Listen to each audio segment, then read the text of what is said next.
Assalamualaikum warahmatullahi wabarakatuh. Perkenalkan, nama saya Nurul Jinan, Stambuk A221200048, Program Studi Pendidikan Biologi kelas A kelompok 3. Di sini saya akan menjelaskan tentang Pancasila sebagai ideologi negara. Pancasila sebagai ideologi negara.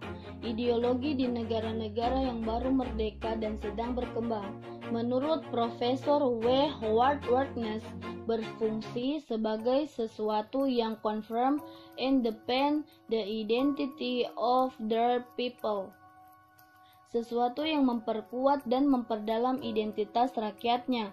Namun, ideologi di negara-negara tersebut menurutnya sekedar alat bagi rezim-rezim yang baru berkuasa untuk melanggengkan kekuasaannya. Ideologi ialah alat untuk mendefinisikan aktivitas politik yang berkuasa atau untuk menjalankan suatu politik. Kultural Management, suatu muslihat manajemen budaya Abdul Ghani pada tahun 1979.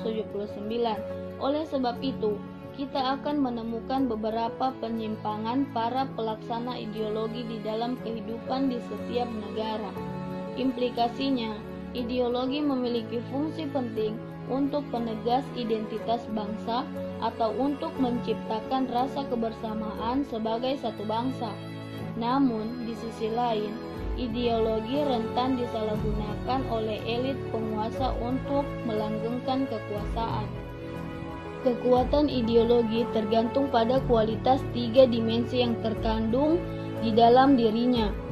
Yang pertama adalah dimensi realita, bahwa nilai-nilai dasar yang terkandung dalam ideologi itu secara real berakar dan hidup dalam masyarakat atau bangsanya, terutama karena nilai-nilai dasar tersebut bersumber dari budaya dan pengalaman sejarahnya. Kedua, dimensi idealisme, bahwa nilai-nilai dasar ideologi tersebut mengandung idealisme, bukan lambungan angan-angan yang memberi harapan tentang masa depan yang lebih baik melalui perwujudan atau pengalamannya dalam praktik kehidupan bersama mereka sehari-hari dengan berbagai dimensinya. Ketiga, dimensi fleksibilitas atau dimensi pengembangan, bahwa ideologi tersebut memiliki keluasan yang memungkinkan dan bahkan merangsang pengembangan pemikiran-pemikiran baru yang relevan tentang dirinya, tanpa menghilangkan atau mengingkari hakikat atau jati diri yang terkandung dalam nilai-nilai dasarnya. Oesman dan Alfian pada tahun 1990. Selain itu, menurut Suerjanto Poespowardojo pada tahun 1990, ideologi mempunyai beberapa fungsi, yaitu memberikan 1. Struktur kognitif, yaitu keseluruhan pengetahuan yang didapat merupakan landasan untuk memahami dan menafsirkan dunia dan kejadian-kejadian dalam alam sekitarnya. 2. Orientasi dasar dengan membuka wawasan yang memberikan makna serta menunjukkan tujuan dalam kehidupan manusia. 3. Norma-norma yang menjadi pedoman dan pegangan bagi seseorang untuk melangkah dan bertindak. 4. Bekal dan jalan bagi seseorang untuk menemukan identitasnya. 5. Kekuatan yang mampu menyemangati dan mendorong seseorang untuk menjalankan kegiatan dan mencapai tujuannya. 6. Pendidikan bagi seseorang atau masyarakat untuk memahami, menghayati, serta memolakan tingkah lakunya sesuai dengan orientasi dan norma-norma yang terkandung di dalamnya. Oesman dan Alfian pada tahun 1900. Demikianlah penjelasan dari saya. Wassalamualaikum warahmatullahi wabarakatuh. Assalamualaikum warahmatullahi wabarakatuh. Perkenalkan, nama saya Rimin Joni, Tambuk A221202130. Program Studi Pendidikan Biologi kelas A, kelompok 3. Saya di sini akan melanjutkan materi dibawakan oleh teman sekelompok saya, Suepomo. Beliau dengan sangat meyakinkan menolak paham individualisme dan kolektivisme dan menyarankan paham integralistik yang dinilai sesuai dengan semangat kekeluargaan yang berkembang di perdesaan. Paham integralistik merupakan kerangka konseptual makro dari apa yang sudah menjiwa rakyat kita di kesatuan masyarakat yang kecil-kecil itu. Pancasila sebagai ideologi Indonesia mempunyai ajaran-ajaran yang memang mengandung nilai-nilai yang terkandung dalam ideologi lain. Ajaran yang dikandung Pancasila bahkan dipuji oleh seorang filsuf Inggris, Bertrand Russell, yang menyatakan bahwa Pancasila sebagai sintesis kreatif adalah Declaration of American Independence dengan manifesto komunis. Lebih dari itu, seorang ahli sejarah Rutgers mengatakan dari semua negara Asia Tenggara, Indonesia lah yang dalam konstitusi yang pertama-tama dan paling tegas melakukan latar belakang psikologis yang sesungguhnya daripada revolusi melawan penjajah dalam filsafat negaranya, yaitu Pancasila dilukiskannya alasan-alasan secara lebih mendalam dari revolusi itu. Dari pendapat tersebut, Indonesia pun pernah merasakan perkembangannya nilai-nilai ideologi besar dunia berkembang dalam gerak tubuh pemerintahannya. Bagian A, Pancasila dan liberalisme, periode tahun 1950 sampai tahun 1959, sebagai periode pemerintahan demokrasi liberal. Sistem parlementer dengan banyak partai politik memberikan masa baru sebagaimana terjadi di dunia barat. Ketidakpuasan dan gerakan kedaerahan cukup kuat pada periode ini, seperti PPRI dan MISA pada tahun 1957. Pada tahun 1950 sampai 1960, partai-partai Islam sebagai hasil pemilihan tahun 1955. PSIS yang sebenarnya merupakan kota Islam di parlemen tetap tidak manfaat dalam bentuk koalisi meski PKI memiliki 4 peserta dalam pemilu tahun 1955. Tetapi secara ideologis belum merapat pada pemerintahan mengenai Pancasila itu dalam posisi yang tidak ada perubahan. Artinya Pancasila adalah dasar negara Republik Indonesia meski dengan konstitusi tahun 1950. Indonesia tidak menerima liberalisme karena federalisme pada barat yang mengutamakan kebebasan hukum, sedangkan paham integralistik yang kita anut memandang manusia sebagai individu dan sekaligus juga manusia sosial. Negara demokrasi model barat presiden bersifat sekuler dan hal ini tidak dihindari oleh segenap elemen bangsa Indonesia. Tersebut bukan dalam menyebutkan bagian B, Pancasila dan komunisme dalam periode tahun 1945 sampai 1950. Kedudukan Pancasila sebagai dasar negara sudah kuat, namun ada berbagai faktor internal dan eksternal yang memberi nuansa tersendiri terhadap kedudukan Pancasila. Faktor eksternal mendorong bangsa Indonesia untuk memfokuskan diri terhadap agresi asing. Apakah pihak sekutu atau micah yang merasa masih memiliki Indonesia sebagai jajahannya? Di pihak lain terjadi pengumpulan secara internasional. C. Pancasila dan agama. Pancasila yang didalamnya terkandung dasar filsafat negara dan agama merupakan dari dasar bangsa Indonesia melalui reformator sebuah Republik Indonesia. Konsep pemikiran para sendiri negara yang terkandung dalam Pancasila merupakan karya pasien sejarah atau ideologis merupakan lokal genius bangsa Indonesia. Begitu pentingnya menetapkan Pancasila, maka Pancasila pun mengisyaratkan bahwa kesadaran akan adanya Tuhan memiliki semua orang yang berbagai agama. Sekian dari penjelasan dari saya. Wassalamualaikum warahmatullahi wabarakatuh. Assalamualaikum warahmatullahi wabarakatuh. Nama saya Umil Ramdhani, saya dari Fakultas Keguruan dan Ilmu Pendidikan, Prodi Pendidikan Biologi, Tambuk A2212045, kelas A. saya dari kelompok 3, yang mana kelompok kami membahas Pancasila sebagai ideologi negara, dan saya akan menjelaskan Pancasila dan agama. Jelaslah bahwa ada hubungan antara sila ketuhanan yang Maha Esa dalam Pancasila dengan ajaran Tauhid dalam teologi Islam. Jelaslah pula bahwa sila pertama Pancasila yang merupakan prima causa atau sebab pertama itu, meskipun istilah prima causa tidak selalu tepat, sebab Tuhan terus-menerus mengurus makhluknya. Sejalan dengan beberapa ajaran Tauhid Islam, dalam hal ini ajaran tentang Tauhidus Sifat dan Tauhidul Af'al dalam pengertian bahwa Tuhan itu esa dalam sifatnya dan perbuatannya.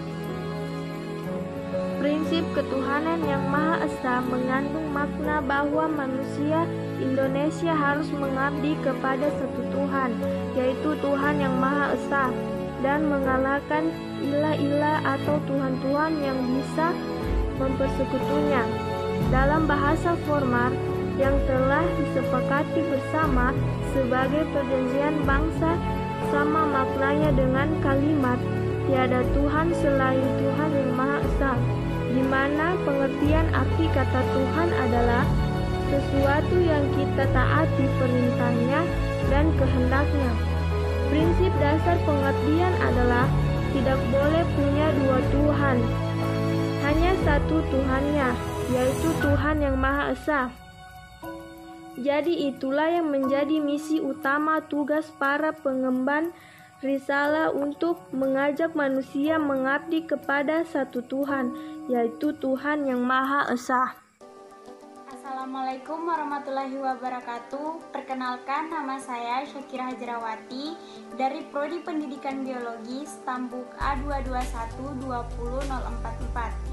Saya dari kelompok 3 dan saya akan melanjutkan materi dari teman saya.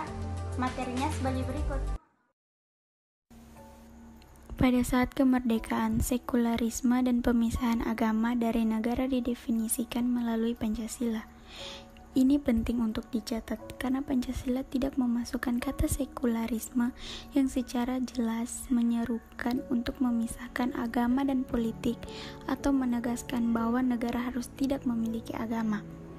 Akan tetapi, hal-hal tersebut terlihat dari fakta bahwa Pancasila tidak mengakui satu agama pun sebagai agama yang diistimewakan kedudukannya oleh negara dan dari komitmennya terhadap masyarakat yang plural dan egaliter. Dalam hubungan antara agama Islam dan Pancasila, keduanya dapat berjalan saling menunjang dan saling mengokohkan. Keduanya tidak bertentangan dan tidak boleh dipertentangkan. Juga tidak harus dipilih salah satu dengan sekaligus membuang dan meninggalkan yang lain. Pancasila dan agama dapat diaplikasikan seiring sejalan dan saling mendukung. Agama dapat mendorong aplikasi nilai-nilai Pancasila, begitu pula Pancasila memberikan ruang gerak yang seluas-luasnya terhadap usaha-usaha peningkatan pemahaman, penghayatan, dan pengamalan agama. Abdurrahman Wahid atau Gus Dur pun menjelaskan bahwa sudah tidak relevan lagi untuk melihat apakah nilai-nilai dasar itu ditarik oleh Pancasila dari agama-agama dan kepercayaan terhadap Tuhan yang Maha Esa, karena ajaran agama-agama juga tetap menjadi referensi umum bagi Pancasila, dan agama-agama harus memperhitungkan eksistensi Pancasila sebagai polisi lalu lintas yang akan menjamin semua pihak dan menggunakan jalan raya kehidupan bangsa tanpa terkecuali. Assalamualaikum warahmatullahi wabarakatuh. Perkenalkan, nama saya Yandi Arif Pratama, Stambuk A221-20046 dari kelompok 3. Di sini saya akan melanjutkan materi dari teman saya. Bangsa kita adalah bangsa yang religius, juga bangsa yang menjunjung tinggi, menghormati dan mengamalkan ajaran agama masing-masing. Karena itu, setiap umat beragama hendaknya memahami falsafat Pancasila itu sejalan dengan nilai ajaran agamanya masing-masing. Dengan demikian, kita akan menempatkan falsafah negara di posisinya yang wajar. Saya berkeyakinan dengan sedalam-dalamnya bahwa 5 sila di dalam Pancasila itu selaras dengan ajaran agama-agama yang hidup dan berkembang di tanah air. Dengan penerimaan Pancasila oleh hampir seluruh kekuatan bangsa, sebenarnya tidak ada alasan lagi untuk mempertentangkan nilai-nilai Pancasila dengan agama manapun di Indonesia. Penerimaan sadar ini memerlukan waktu lama tidak kurang dari 40 tahun dalam perhitungan ma'arif, sebuah pergulatan sengit yang telah menguras energi kita sebagai bangsa. Sila pertama berupa ketuhanan yang Maha Esa dikunci oleh sila kelima keadilan sosial bagi seluruh rakyat Indonesia. Dari sudut pemahaman saya sebagai seorang muslim, sejalan dan senyawa dengan doktrin tauhid yang menuntut tegaknya keadilan di muka bumi. Kata Ma'arif 2012. Assalamualaikum warahmatullahi wabarakatuh. Perkenalkan, saya Nur Rafika Aziza, Standbook A22 120043 dari kelompok 3. Di sini saya akan melanjutkan penjelasan dari teman saya.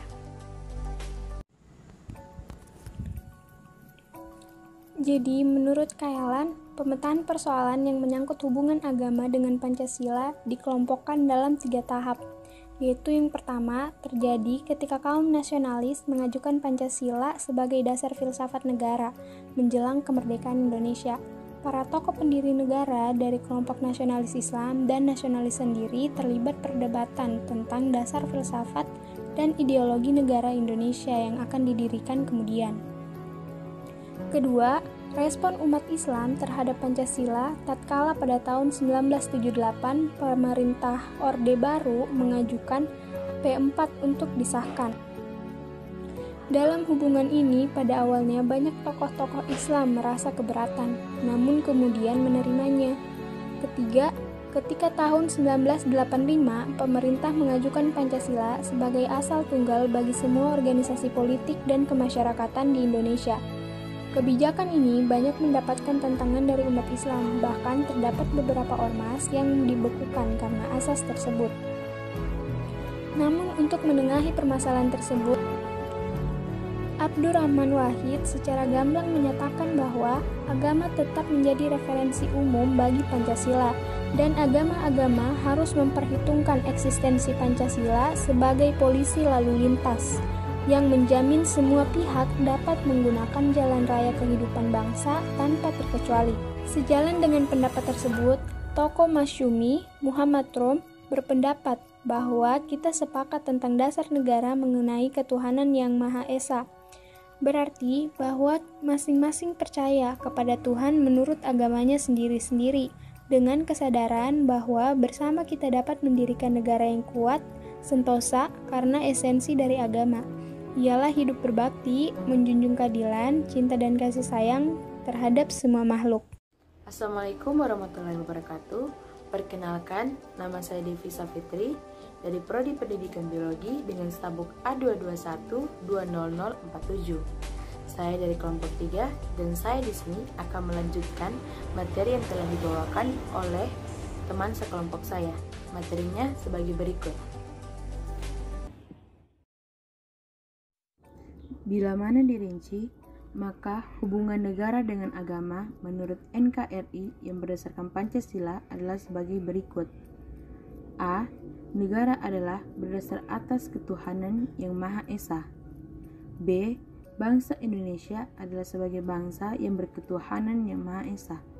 Konsekuensinya, setiap warga memiliki hak asasi untuk memeluk dan menjalankan ibadah sesuai dengan agama masing-masing. C.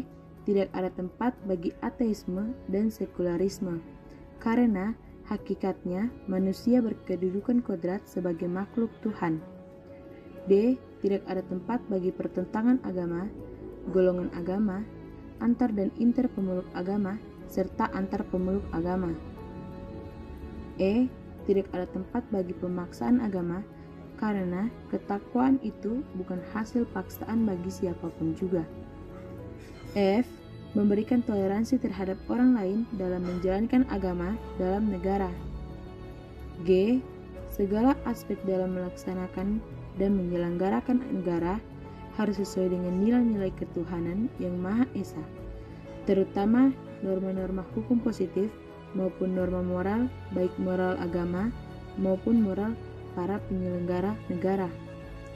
H. Negara pada hakikatnya adalah merupakan berkat rahmat Allah yang Maha Esa.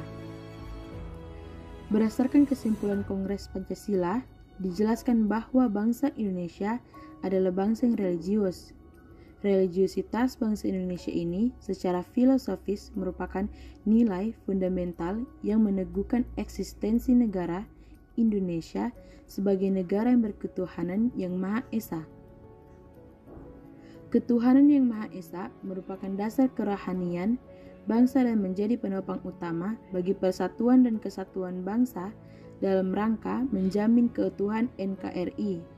Karena itu, agar terjalin hubungan selaras dan harmonis antara agama dan negara, maka negara sesuai dengan dasar negara Pancasila wajib memberikan perlindungan kepada agama-agama di Indonesia. Ideologi negara bagi bangsa Indonesia amat penting dibandingkan dengan pentingnya ideologi bagi negara-negara lain, terutama yang bangsanya homogen. Bagi bangsa Indonesia, ideologi sebagai identitas nasional merupakan prasyarat kestabilan negara, karena bangsa Indonesia merupakan bangsa yang heterogen. Hadirnya ideologi Pancasila tersebut paling tidak akan berfungsi untuk 1. Menggambarkan cita-cita bangsa, ke arah mana bangsa ini akan bergerak. 2. Menciptakan rasa kebersamaan dalam keluarga besar bangsa Indonesia sesuai dengan sesanti Bhinneka Tunggal Ika.